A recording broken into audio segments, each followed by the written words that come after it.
हज़ारों अरब रुपया पाकिस्तानियों की जेबों से निकला है और उसका जो ख़तरनाक नतीजा ये निकला है कि पाकिस्तान के अंदर मैन्युफैक्चरिंग फिजिबल नहीं रही। ये सबसे ख़तरनाक। और दूसरी बात, डोमेस्टिक भी हमें, हमारा कंसर्न इंडस्ट्री है, लेकिन देखिए अगर परचेजिंग पावर किसी के पास नहीं होगी और डोमेस्टिकली लोग सारे जितनी आमदन है उसका एक बड़ा हिस्सा बिजली की मद में दे देंगे, तो फिर हमारी शॉप्स के ऊपर कौन आएगा और बाकी मुल्क की इकॉनमी कैसे चले। जैसे कि अभी हम घरेलू सार्फिन की बात करें डोमेस्टिक की, तो 34 से 35 रुपये फ़ी यूनिट है।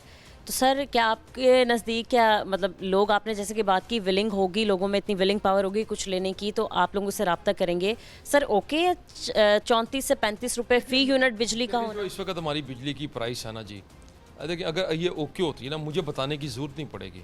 अच्छा, आपको इसका वाज़ेह असर नज़र आएगा, आपको इंडस्ट्री चलती हुई नज़र आएगी, ठीक है ना। लार्ज स्केल मैन्युफैक्चरिंग के अंदर ग्रोथ नज़र आएगी, एक्सपोर्ट के अंदर ग्रोथ नज़र आएगी।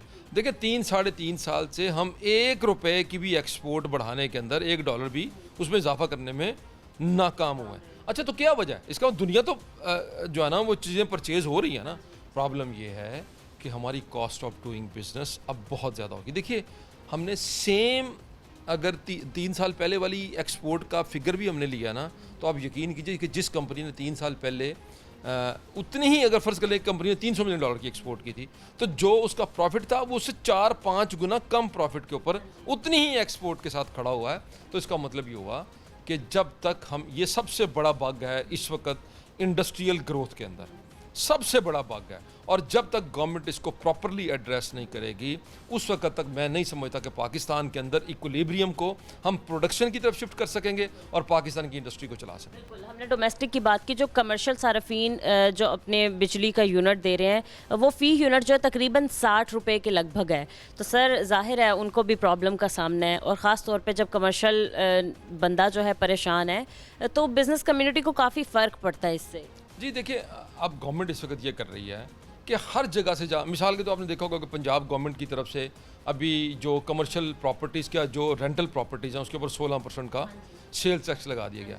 देखिए अगर आप इस तरह, अगर हमने ये फैसला कर लिया कि हमने सिर्फ रेवेन्यू इकट्ठा करना है, पैसे इकट्ठे करने हैं, तो मुझे ये ख़तरा है कि शायद फिर हम मुर्गी खा जाएंगे, ठीक है ना। हम अंडों के ऊपर अब हमारी नज़र नहीं है, तो फिर अल्टीमेटली फिर जब हम बिल्कुल दम तोड़ देगी आपकी इकोनॉमी, तो फिर ये इकोनॉमी कोई स्विच ऑन स्विच ऑफ नहीं होता कि जब आप दोबारा स्विच ऑन करेंगे तो इंडस्ट्री दोबारा से रिवाइव हो जाएगी, खड़ी हो जाएगी। ये इस तरह का नहीं, ये एक ट्रांसफॉर्मेशन होती है। बिल्कुल सर, इंडस्ट्री चलती है तो ही मुल्क तरक्की करता है। इंडस्ट्रीज़ ही बंद हो जाएंगी और मुल्क तरक्की करना छोड़ देगा। सर जब सनतें चलाने के लिए सबसे ज़्यादा अहम चीज़ जो है वो एनर्जी ही है, तो बिजली की कीमतों में बेजा इजाफा किए जा रहे हैं।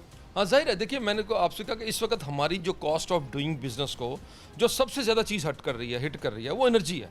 देखें इवन फ्यूल भी, अब देखें ना, हम फ्यूल पे लेवी 70 रुपीज़ से ज़्यादा, दूरी दुनिया में पेट्रोल सस्ता होना शुरू हो गया अब, तो अब हमारे यहाँ पेट्रोल पिकअप करना शुरू हो गया, ऊपर की तरफ जाना शुरू हो गया। सर क्या आपको लगता है कि लिंक है पेट्रोल बढ़ा इसलिए बिजली की कीमतों में इजाफा कर रहे हैं? देखिए ये भी अब देखिए, कल मॉनेटरी पॉलिसी का ऐलान किया है और उन्होंने कहा कि जी महंगाई बढ़ रही है, स्टेट बैंक ने कहा है महंगाई बढ़ रही है। तो इसका मतलब ये हुआ कि अब जो दुनिया में तो कमोडिटी साइकिल ख़त्म हो गया, तो अब इसका मतलब जो महंगाई इस वक्त बढ़ रही है वो गवर्नमेंट की बैड गवर्नेंस की वजह से है। ये महंगाई चीज़ों की शॉर्टेज की वजह से नहीं है, ये बैड, आपकी 4-5 फसलें आपने देखा वो क्रैश कर गई हैं, तो लोगों के पास पैसे नहीं हैं, परचेजिंग पावर नहीं है।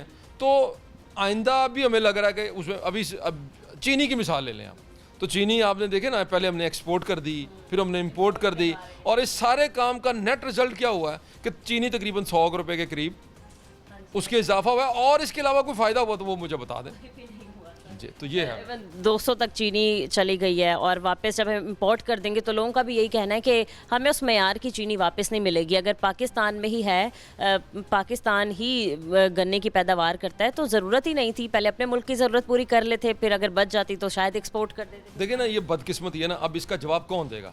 क्या ये बैड गवर्नेंस की सबसे बेहतरीन मिसाल नहीं है? और अगर फ़र्ज़ कर लें गवर्नमेंट ने ये गलत किया है, तो क्या गवर्नमेंट का ये काम नहीं था कि इसको इन्वेस्टिगेट करे और उन लोगों को सज़ा दे कि जो इस सारे काम के अंदर मुलव्वस हैं, ठीक है ना, कम से कम आइंदा के लिए तो रास्ता बंद करें। एक तरफ हम लोगों से कुर्बानी मांग रहे हैं, हम लोगों से कह रहे हैं कि बिजली की कीमतें ज़्यादा हैं, कैपेसिटी पेमेंट्स हैं, आप कुर्बानी दें, सेक्रीफाइस करें। और दूसरी तरफ हम शुगर माफिया को बिलियंस ऑफ रुपीस जो है ना जी उनकी जेबों में डालने के लिए खुद से बंदोबस्त करते हैं।